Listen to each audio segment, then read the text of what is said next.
56,000 ಕೋಟಿ ಅನುದಾನಗಳ ಬಗ್ಗೆ ಯಾರು ಕೇಳ್ತಾ ಇಲ್ಲ. ನನ್ನ ಹತ್ರನೂ ಫ್ಯಾಕ್ಟ್ಸ್ ಅಂಡ್ ಫಿಗರ್ಸ್ ಇದೆ.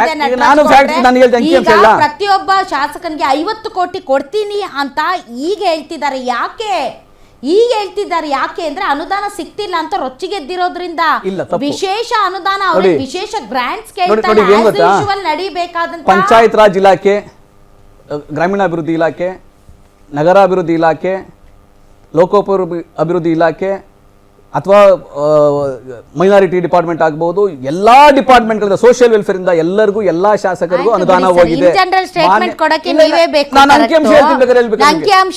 ಅಂಕಿಅಂಶಗಳ ಬಗ್ಗೆ ಹೇಳದಿದ್ರೆ ನಟರಾಜ್ ಗೌಡ್ರೆ ಸುರ್ಜೇವಾಲ ಯಾಕೆ ಬರ್ತಿದ್ರಿ?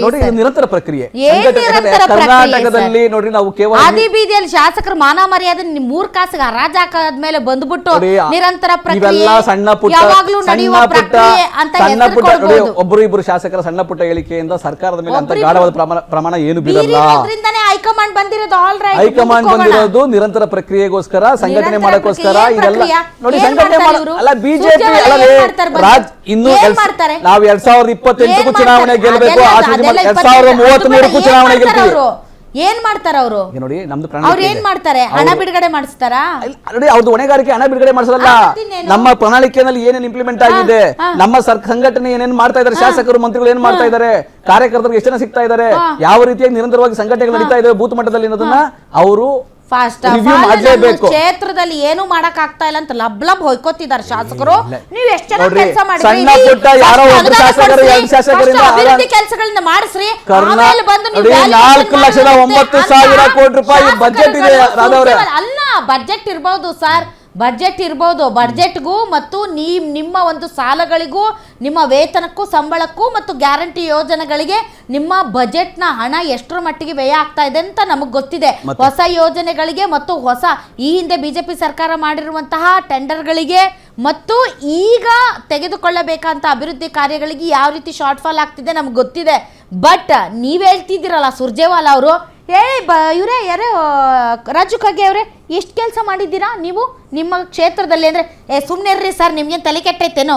ನಾವೇ ಹೊರಗೆ ಬಂದು ಹೇಳ್ತಿದ್ದೀವಿ, ನಮ್ಗೆ ದುಡ್ಡು ಬರ್ತಿಲ್ಲ, ನಮ್ಮ ಮನೆ ಕೊಡೋಕ್ಕಾಗ್ತಿಲ್ಲ, ನಮ್ಮ ರಸ್ತೆ ಕೊಡೋಕ್ಕಾಗ್ತಿಲ್ಲ, ಏನು ಅಭಿವೃದ್ಧಿ ಕಾರ್ಯಗಳು ನಡೀತಿಲ್ಲ.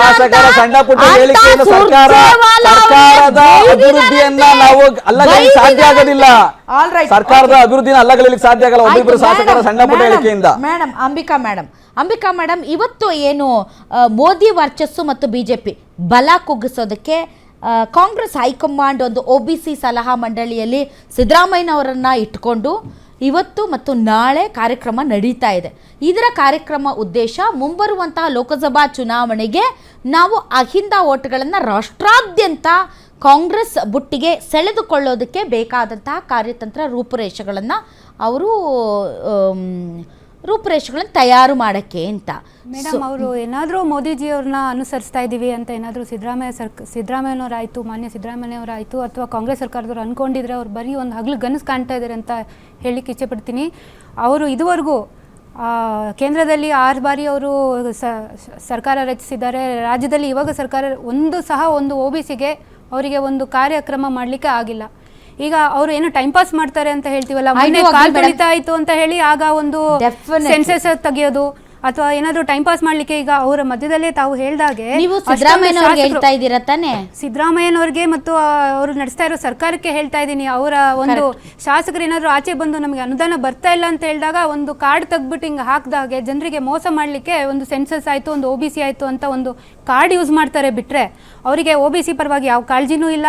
ಅವರಿಗೆ ಮೋದಿಜಿಯವರ ಒಂದು ಕಾಲಿನ ಒಂದು ಧೂಳಿಗೂ ಸಮ ಅವರು ಕೆಲಸ ಮಾಡ್ತಾ ಇಲ್ಲ ಅಂತ ಒಂದು ಹೇಳಿಕೆ ಮಾಡ್ತೀನಿ. ನೀವು ಒಬ್ಬ ವ್ಯಕ್ತಿನ ನೀವು ವೈಯಕ್ತಿಕವಾಗಿ ಏನಾದರೂ ಮಾತಾಡಿ, ಅವ್ರ ಕಾಲಿಗೆ ಧೂಳು ಸಮ, ಇವ್ರ ಕಾಲಿಗೆ ಧೂಳು ಸಮ, ಇವೆಲ್ಲ ಮಾತಾಡಕ್ ಹೋಗ್ಬೇಡಿ. ನೀವು ಅವೆಲ್ಲ ನೀವು ನೋಡಿ, ಈ ಪದಗಳೆಲ್ಲ ಬಳಸಕ್ ಹೋಗ್ಬೇಡಿ. ನೀವು ಮಾತಾಡಿ ನೋಡಿ, ನೀವು ವಿರೋಧ ಮಾಡಿ, ಟೀಕೆ ಮಾಡಿ, ಅವ್ರ ಕಾಲಿಗೆ ಧೂಳಿಗೆ ಸಮ ಏನ್ ಮಾತಾಡ್ತಾ ಇದ್ದೀರಿ? ಏನ್ ಮಾತಾಡ್ತಾ ಇದ್ದೀರಿ? ನಾನು ಅದಕ್ಕಿಂತ ಕೆಟ್ಟ ಪದ ಬಳಸಕ್ ಬರಲ್ಲ ಅಂತ ಅವೆಲ್ಲ ಬೇಡ. ಬೇರೆ ಏನಾದ್ರು ಮಾತಾಡಿ, ನಮ್ದು ಅಭ್ಯಂತರ ಇದೆ. ಆ ತರ ಪದಗಳನ್ನ ಬಳಸಕ್ ಹೋಗ್ಬೇಡಿ. ಆಯ್ತು ಸರ್, ಈಗ ಕಾಂಗ್ರೆಸ್ ಸರ್ಕಾರ ಮಾಡಿ, ನಿಮಗೆ ಸ್ವತಂತ್ರ ಇದೆ. ಕಾಂಗ್ರೆಸ್ ಸರ್ಕಾರ ಆಡಳಿತದಲ್ಲಿದೆ ಸರ್ ಲೆಟರ್ ಫಿನಿಶ್. ಟೀಕೆ ಮಾಡಿ.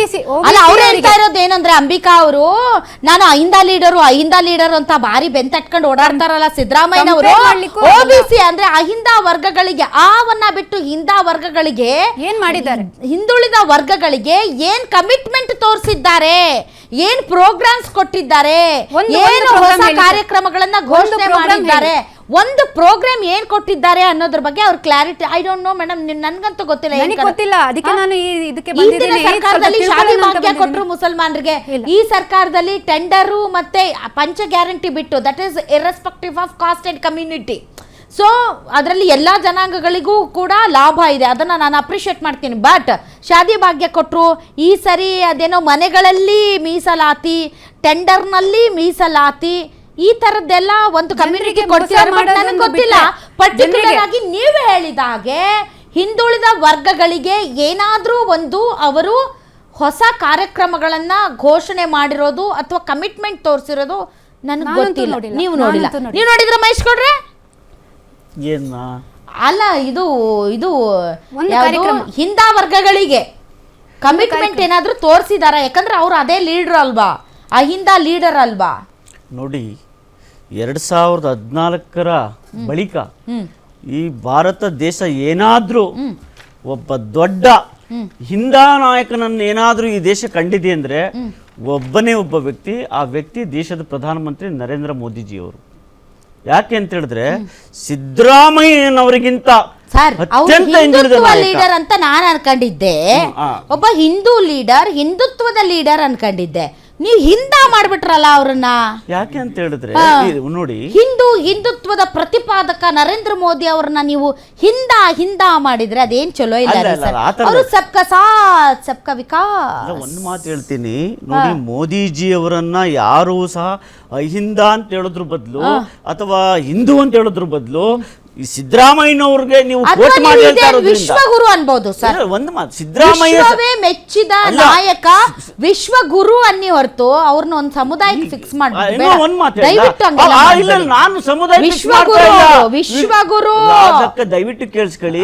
ಯಾವ ಒಬ್ಬ ಕರ್ನಾಟಕದ ಅಹಿಂದ ನಾಯಕನನ್ನ ಬೇರೆಯವರಿಗೆ ಒಲಿಸಿ ಮಾತನಾಡುವಾಗ ಬೇಕಾದಷ್ಟು ಜನಗಳಿಗೆ ಅದೆಲ್ಲಿರ್ತದೋ ಕೋಪ ಬಂದ್ಬಿಡುತ್ತೆ.